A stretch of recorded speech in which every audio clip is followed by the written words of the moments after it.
Kellyanne Conway, Fox News contributor and former senior counselor to President Trump. Mark Penn, former Clinton advisor and a seasoned pollster. Actually, you both have done that job. You might even know each other. Good to see you both. Kellyanne, I'm going to start with you. So the president is going to sit down today with Kevin McCarthy. He had said there's no way he would negotiate with Republicans over the debt limit. What happened?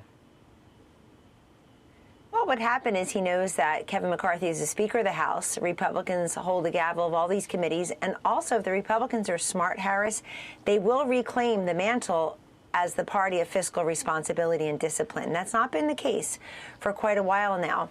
And I think Joe Biden realizes that if he gets saddled with a government shutdown, his very low approval ratings could be even worse.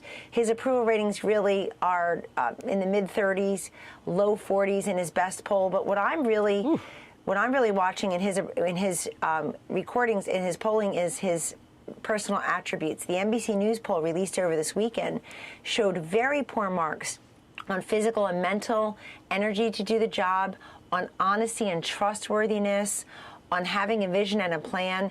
He's a little bit higher on likability, but who really cares when we've got so many urgent issues right now?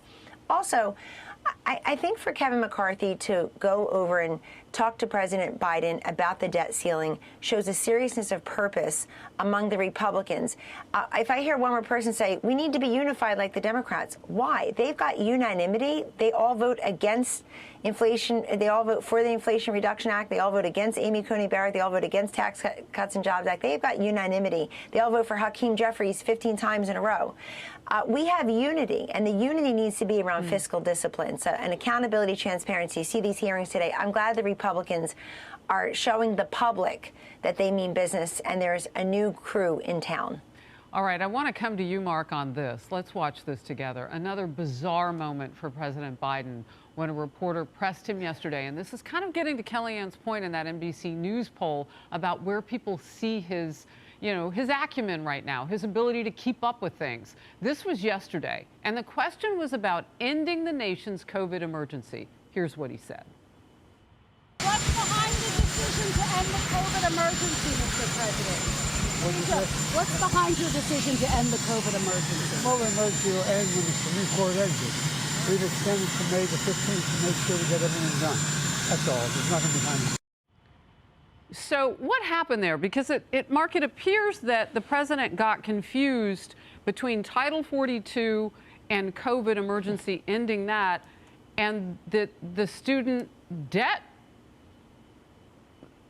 situation that he's trying to bring about.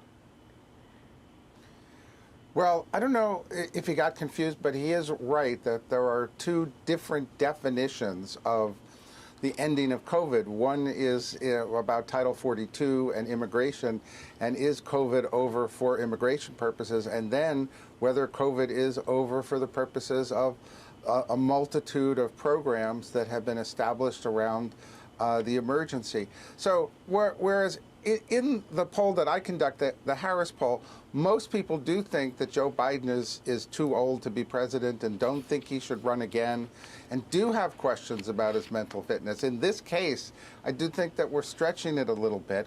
He is accurate. The Supreme Court has to rule on Title 42. He's pushing for the end of COVID to be in the middle of May. In fact, he already said last September that he thought it was over. So the Democrats here are going to have to account for another 6 months of spending, on COVID, even after their own president declared that it's over. So there are a lot of issues swirling here.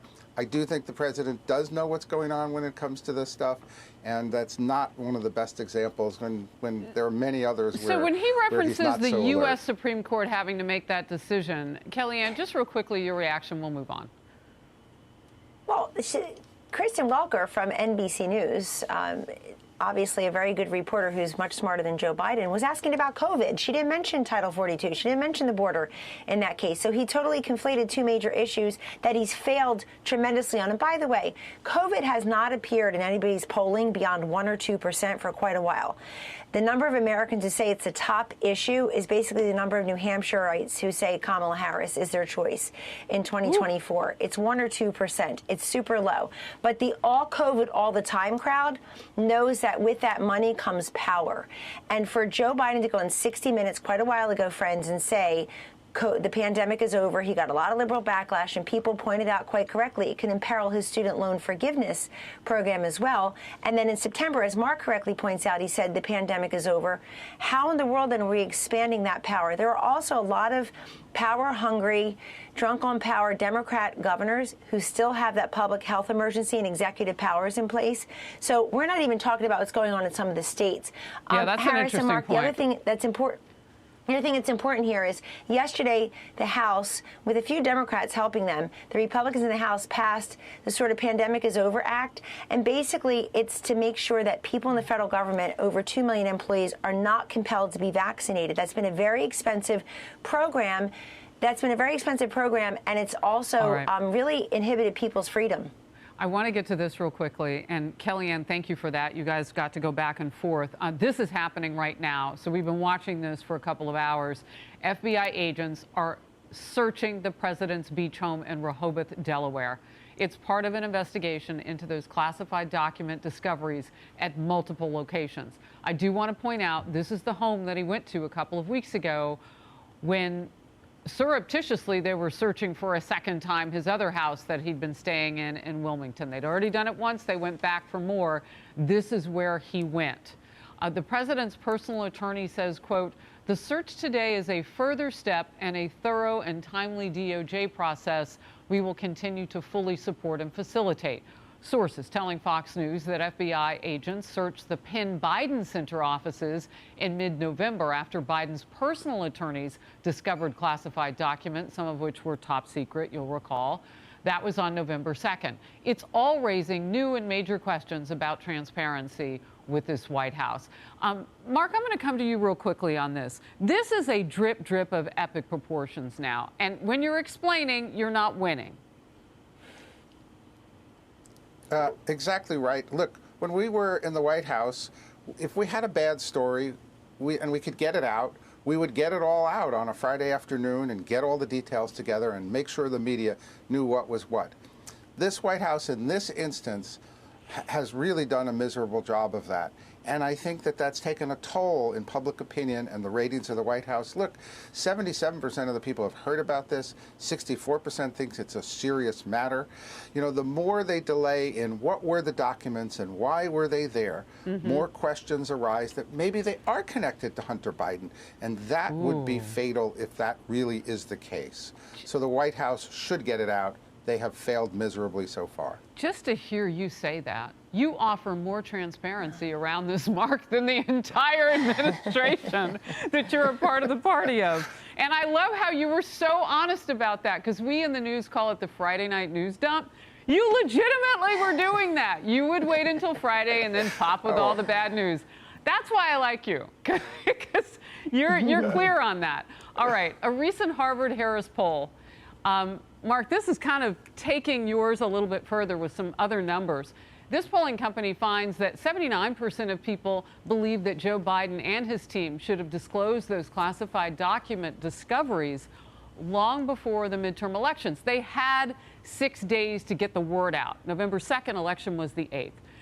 50% say his case is being treated more leniently than that of former President Trump. Reverse order now. I'll come to you first on this, Mark. Yes, no, absolutely. That's why this is a serious matter. People do think the Justice Department is being... Look, what's the point of the Justice Department searching the properties now? The lawyers have already gone through it with a fine-tooth comb. So true. They've found classified documents, and we don't know what else they've removed, because anything they removed would be, of course, covered by attorney-client privilege. So, look, the public wants accountability here. They haven't gotten it yet. I really think the White House should really give us what are these documents, why were they there? And the American public's not going to rest till they get that. Real quickly, if the president and his team can't clear this up in short order, should he announce he's running again after the State of the Union? Mark? Yes. Well, look, I don't think it'll stop him from running or not. I do think it's a drag or a drain. And look, we also used to use the strategy, hey, I'm not here to talk about documents, I'm here to talk about helping the American people. I did that one for 2 years in 1998. It just won't work here until they come clean about why these documents were there. A quick from you, Kellyanne, and we'll go. I think the biggest problem for Joe Biden right now is in the polling and in his own party. An increasing number of Democrats are disturbed by the classified documents scandalabra that is emerging. And you see that in all the polling. You also see, I don't know that we have to compare it to the Trump treatment so much as let's take some time now to investigate the Bidens and examine this the way Trump was from August to now, 6 months of that. With his documents. Great to see you, Kellyanne Conway, and Mark Penn on this scandalabra should be on a bumper sticker. Thank you very much, both of you. I'm Steve Doocy. I'm Brian Kilmeade. And I'm Ainsley Earhart. And click here to subscribe to the Fox News YouTube page to catch our hottest interviews and most compelling analysis.